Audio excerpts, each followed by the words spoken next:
He's always in there. What do you mean by that? Yuchi, masyado ka na maraming nalalaman. Tama ka. Marami talaga ako nalalaman. Gawin ba naman akong tigabigay ng mga kung ano-ano eh? Yuchi, di ba nanalo si Lucy sa regional contest? Pagbigay naman ito. Libro?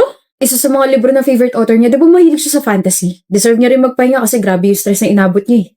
Bakit hindi ikaw yung magbigay? Ikaw na! Huwag mo sabihin ako nagbigay ah. Pag nalaman ko sinabi mo, ipagkakalit ko. Nakashow yung tropa ko. Yuchi! Pabigay naman ito niluto ko para kay Lucy oh. Di ba favorite niya menudo? Hindi siya kumakain ng menudo kapag may atay. Ah, walang atay yan. Hindi ko nalagyan.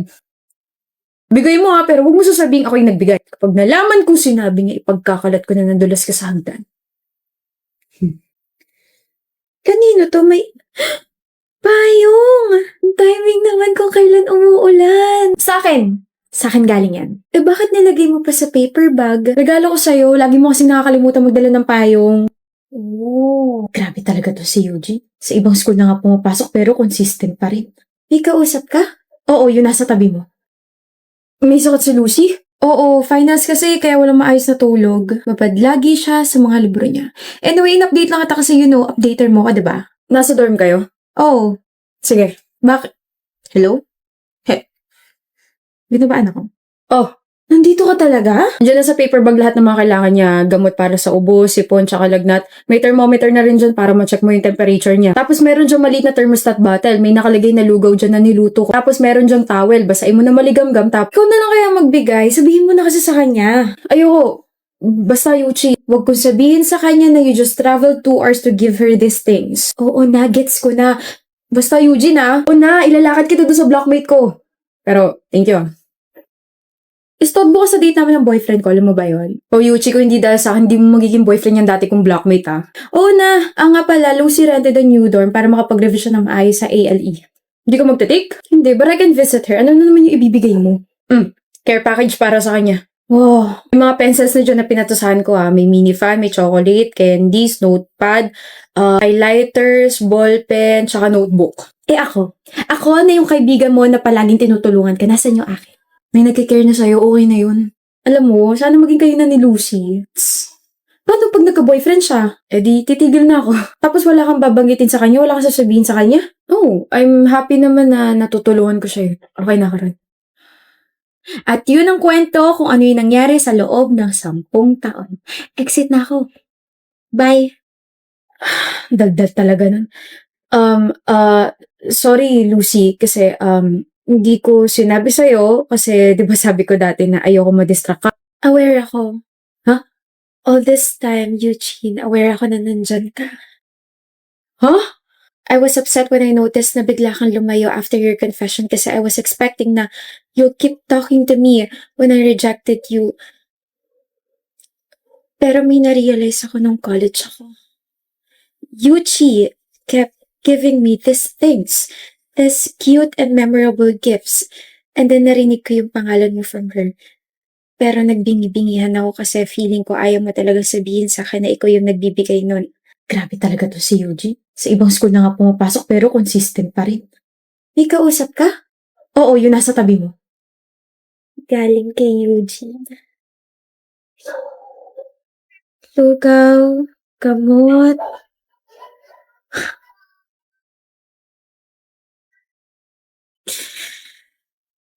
Thank you, Eugene.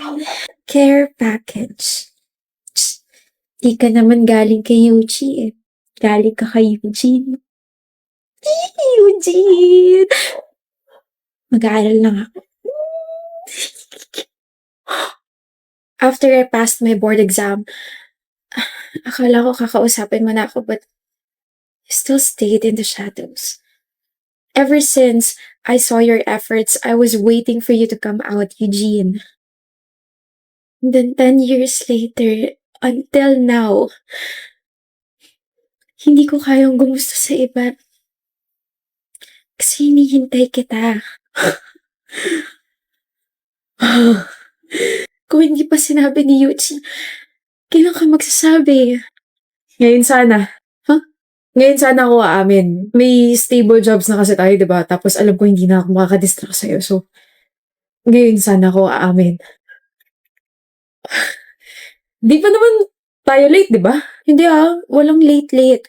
Makakapag-date pa rin naman tayo kahit boyfriend na kita. Upo na tayo. I think that program's gonna start na. Architect Lucy. Makakagawa na tayo ng memories together after those 10 lost years. We already made memories together, Mayuchi, and hindi ka nawala sa tabi ko, remember?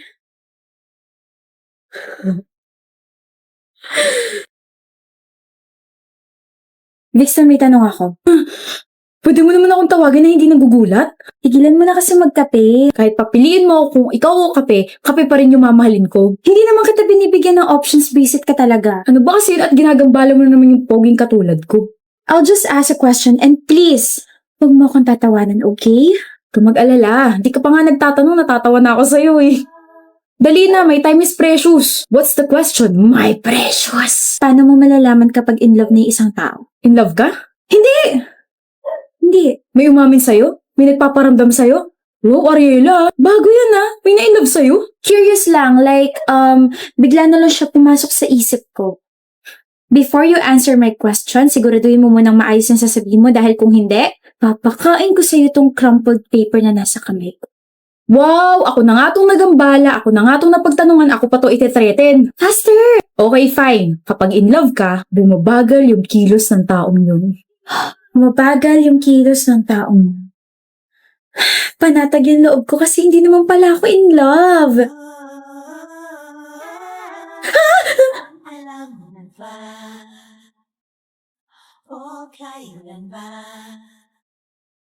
Shucks!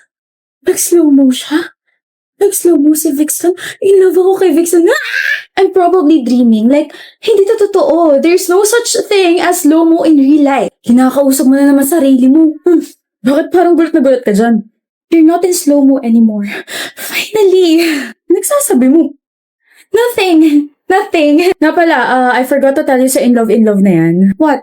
Pag slow-mo, in love ka sa taong yon. Kapag fast forward, ibig sabihin, gusto mo siyang pakasalan. Fast forward.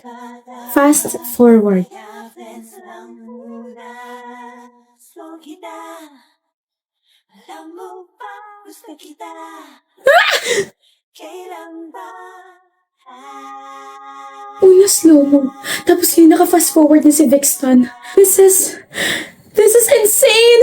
I refuse to believe that this is happening. Vixen! Bakit?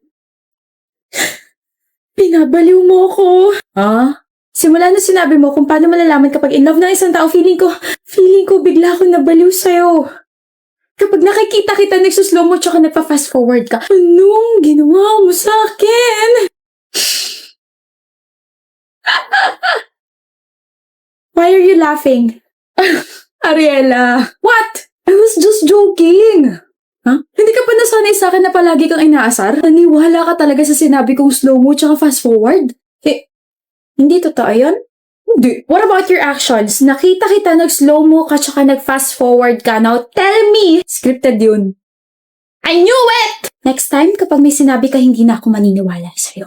Hindi na ako magtatanong sa'yo ng mga bagay-bagay. Buisit ka!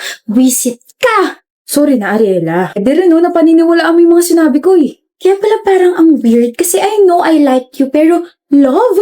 Hindi pa kita nakakasama sa mga dates tapos love agad? My gosh, I should have known na pinagtitripan mo lang talaga ako. O ano, bakit ang tahimik mo? You're guilty na, no? Gusto mo ako?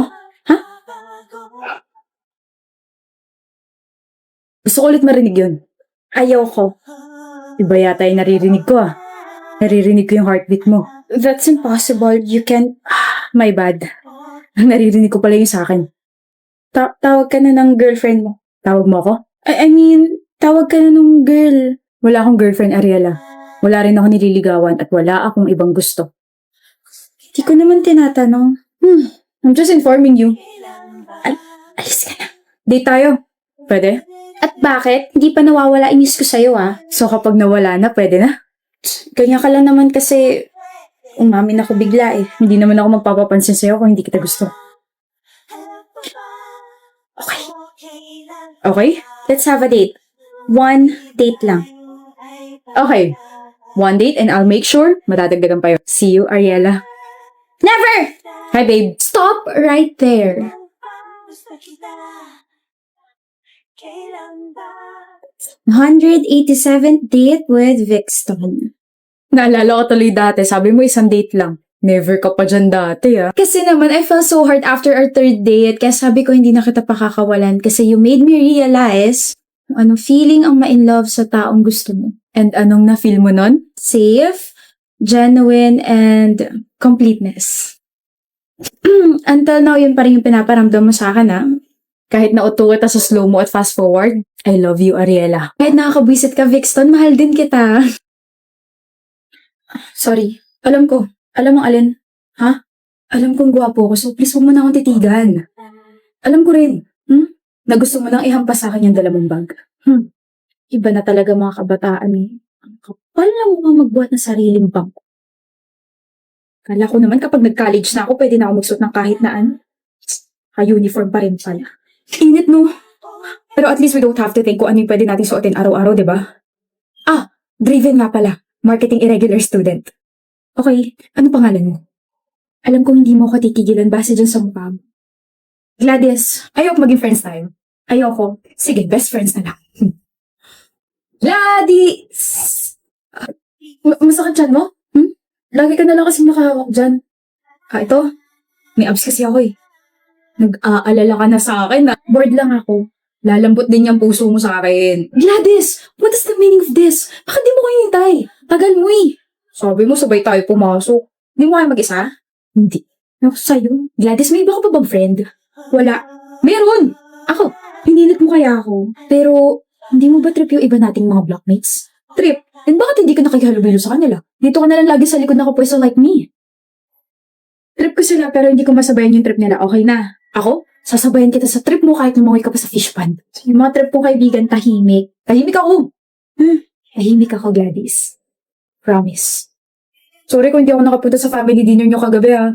Ayos lang. Hindi kasi ako pwede lumabas eh. Draven, ayos lang. Nga pala, aalis ba kayo sa araw ng mga patay? Kasi na may oo, dadalawin namin yung grandparents namin. Saan nyo dadalawin? Baka magkrusunandas natin. Oh? Sa Manila Memorial Park, sa Columbarium. Doon din kami! Best friend talaga tayo. Doon lang po ako ah. Kung lalayo,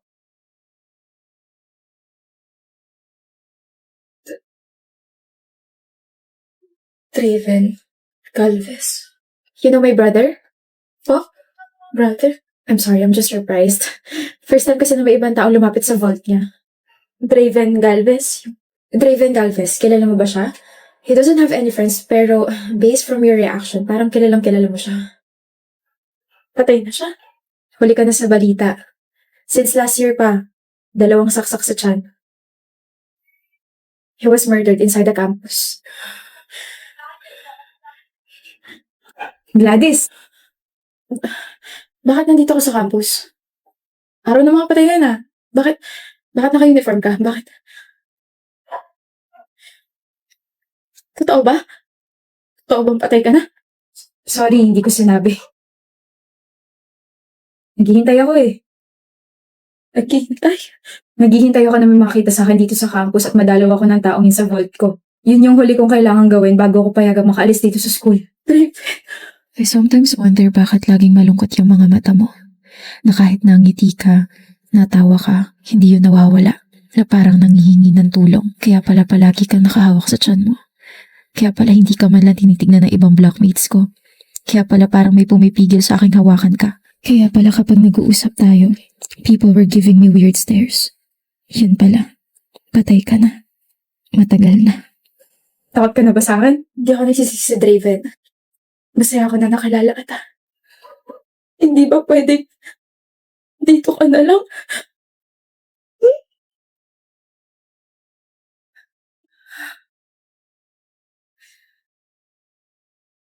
Gusto kong punasan yung luha mo kaso Dito ka na lang.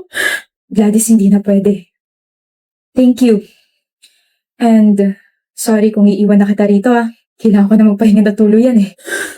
Bye-bye, Gladys. Salamat sa lahat. And that's it. That's the end of her story. I didn't even get a chance to sabihin I fell in love with him. I fell in love with Draven.